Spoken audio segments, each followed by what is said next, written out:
recently heard a line that stuck with me: joy is an act of resistance. And I can't think of a more joyful warrior for justice than our next speaker. So put your hands together, give a warm California welcome to the son of New Jersey, a servant of the people, a defender of democracy, Sen Cory.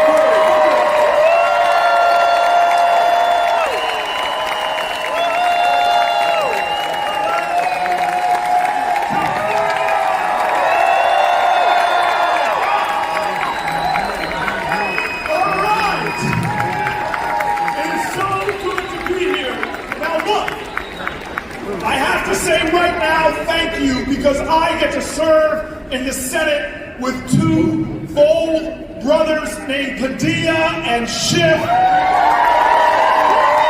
You all have sent two of the strongest leaders I have ever had to serve with, and I want to say thank you. Now look, I had a speech that I was going to give today, but last night I went to bed and I had a very emotional dream, and I decided to throw out the teleprompter, and I just want to share with you from the heart the person that came to me in a dream. This is weird, but I want to share it with you nonetheless. Last night I had a dream about my grandfather. My grandfather came to California right after the war. He was a union man, worked for UAW. They moved to Sugar Hill in Los Angeles. My mom went to Manual Arts High School, and my grandfather was this extraordinary man who loved on his family so strong. He was an activist. Him and my grandmother were big in the Urban League and the NAACP. They were strong in their church. They continued to be union organizers, and by the time their grandchildren came along, me and 6 others, they were determined to make sure that we honored the traditions of this nation. You see, they knew that love is sometimes unrequited. They loved this country so much even when the country didn't love them back. And they knew that we would face trials and tribulations beyond our imagination, but they wanted us to rest on our ancestors. They knew the instruction book for how we move forward is by us looking back. This is one of the reasons why they're trying to erase our history, try to ban our books, is because they don't want us to understand that the history of this nation is not an absence of wretchedness and hatred and bigotry. The richness of this nation is how we faced that darkness with our light, how we overcame it with our strength. My grandparents wanted us to know that American history is a perpetual testimony to the achievement of impossible things against impossible odds. They wanted us to know that real change does not come from Washington. It comes from communities. It comes from the streets. It comes from the people who stand up and have shown over and over again against the powerful, against the elected, against the rich, that the power of the people is greater than the people in power.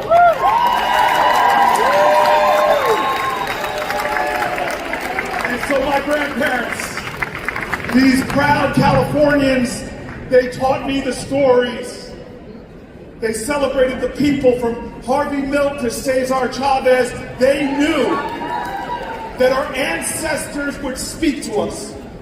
My grandparents knew that we would face fascism again in our time, that we would face authoritarian leaders again in our time, that we would face demagogues in our time, that we would face people that tried to trash our Constitution, erode our democracy with chaos, with corruption, and with cruelty.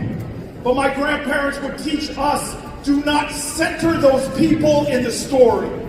Do not let them steal all the oxygen and the attention.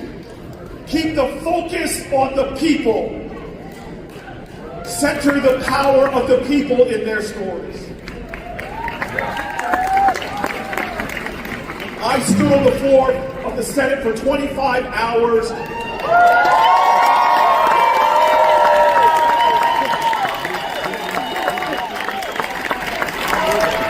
I stood because the people of my state, activists in my nation, would not accept that we didn't have power. Let me tell you something. In my supermarket, I would go in and people would always come up to me and say, "What are you doing?" as they're trying to cut health care. "What are you doing?" as they're violating due process rights. "What are you doing?" And I would tell them what I'm doing, and they would say to me, "It's not enough." And I would tell my constituents, "Wait a minute, we don't have the majority in the Senate. We don't have the majority in the Congress. We can't do this." And they would interrupt me and say, "Cory Booker, are you an American or an Americans?"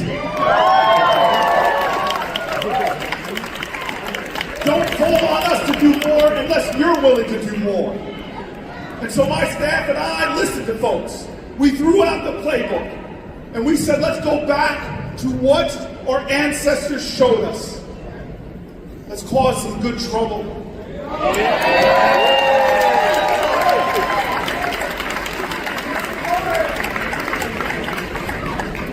We are here because of people who stood up when they were told to sit down. We're here because of people who spoke up when they were told to be silent. We're here because of people who marched in front of fire hoses and dogs. We are here because of people who faced outrageous obstacles and still banded together and said, "We shall overcome." Oh, we're here not because it was easy. We're here because it's hard. We're here because we did endure through the night. But joy did come in the morning. Well, let me tell you about the last time I saw my grandfather alive. He had battled cancer again and again, won many battles, but this time cancer was getting him. And I was leaving, and I didn't know this would be the last time I would see my grandfather, but I said to him, "Granddad, I love you." And he looked at me and he said, "I love you, I love your children, and I love your grandchildren." Well, I didn't have children or grandchildren. I thought his dementia made him confuse me with his son, my uncle. Well, I left him and I was in the middle of a campaign to be mayor of the city of Newark, and I know exactly where I was. I was driving on 18th Avenue, and I get a phone call from my mom, "Call your grandmother, your grandfather has died." Well, I didn't do what my mom told me. We pulled over to the side of the road and I wept into the dashboard. And then suddenly I remembered his last words. "I love you, I love your children, I love your grandchildren." And I realized right then that they actually meant more than I realized at the moment. It wasn't delusion or confusion. It was the truth that my grandfather, your grandparents, our ancestors, when they were alive, they loved so strong and so hard that generations yet unborn benefited from the blessings of their life, of their love, of their grace, of their grit, of their guts, of their fights, of their tears, of their sweat, of their blood. We are here because our ancestors loved us so great and so mighty. But let me tell you something. I was telling that story to a man named Neil deGrasse Tyson. Now, let me tell you, I love Dr. Tyson, but he's an atheist. I'm a man of faith, and we joke with each other. But I'm going to tell you right now, I have met more righteous people that are atheists than I meet sometimes hypocrites that claim to be religious. I always say, before you tell me about your religion, first show it to me in how you treat other people. I don't understand that I serve in Congress with people who say they're Christian evangelicals, but they're the first people to cut food programs from the poor, cut health care from the sick, cut services from the disabled. That don't sound like my Jesus. Well, Neil and I were arguing, and he goes, "Cory, let me do this for you. Let me do this for you. I'm going to do something. I'm going to tell you something spiritual." And I go, "What do you mean, Neil? You're going to get spiritual on me?" He goes, "Yeah." He goes, "Cory, when you look at the sun today, know that you're not seeing the sun where it is, because it takes 8 minutes for that light to travel to Earth. You're seeing the sun where it was. And when you look at the stars in the sky at night, Cory, Some of those stars are hundreds and hundreds of millions of light years away. Some of those stars have died and gone out, but you're still seeing them as if they're there because the light that they gave off while they were alive continues forever. He goes, I know your grandfather is past, but his light is still something you bathe in the warmth of. It moved me and made me think about that idea of our light. Because right now, this nation needs our light. There are generations yet unborn that are being affected by the cuts to scientific research, to cancer research. There are generations yet unborn that are being affected by the people that are being wrongfully deported from our country, who are our essential workers, who are our neighbors, who are our brothers. They need our light right now as they try to attack California's environmental protections. And so I want to end with this story of a man my grandfather would have been proud of. We are in a spiritual storm right now. But in New Jersey, we had a horrific storm. It was called Hurricane Sandy. On the night of that storm, I was driving in my car with 2 police officers that were in the front seats, and I was in the back. And as the wind shook our car, I got a call. And it was a call that began with what I believed at the time was the stupidest question in America. Forgive me if that sounds rude, but let me tell you what that stupid question was. I answered the phone, and the person said, hello, this is the White House operator. Will you hold for the President of the United States? And I'm like, who says no to that question? Yes, I will hold. And let me tell you this right now. This was 2013, so I miss Obama. And I miss her husband, too.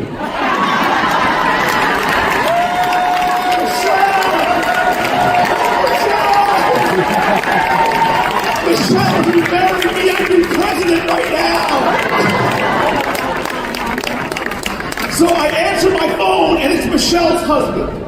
And he's doing something beautiful from the Oval Office. He's checking in on me and checking in on the city. We had an amazing phone call. The worst storm in a century, and the President of the United States is checking in on people around the state directly. And it was amazing. I hung up the phone on him. And as soon as we hung up from our conversation, my phone rang again. This time, no operator, was the governor of my state. You all have never heard of him. His name is Chris Christie. Never heard of him out here. I know. But this was not a time for partisanship. It was a time for patriotism. It was time to put people first, not politics. And we had a great conversation. But as soon as I hang up the phone with him, we're going up a hill, and I see at the top of the hill, through the rain and the wind and the darkness, I see a light being swung back and forth. As we get closer, I see behind this man with this light was all the trees at the apex of the hill had come falling down, pulling down the wires and the wood. It was a mess. But here was this man swinging his light. As we got closer to him, I saw it was an elderly man in a yellow slicker. My officers pulled over, so my window was facing him, and I rolled down the window, and I looked at him, and I yelled at him over the wind and the rain. I said to him, Sir, what are you doing out here? And this elderly man looks at me as if I asked him the stupidest question in America. He points over to the twisted wires and the shattered wood, and he said, Mayor, this is so dangerous. I'm standing here to make sure no one comes along and gets hurt. I had just talked to the President of the United States of America. I had just talked to the governor of my state. I'm the mayor of the largest city in my state, but the greatness I best saw exhibited that night was the man standing on top of a hill in dark of night in a savage storm, holding up a light so that others would not get hurt. That is what we need now. California, will you stand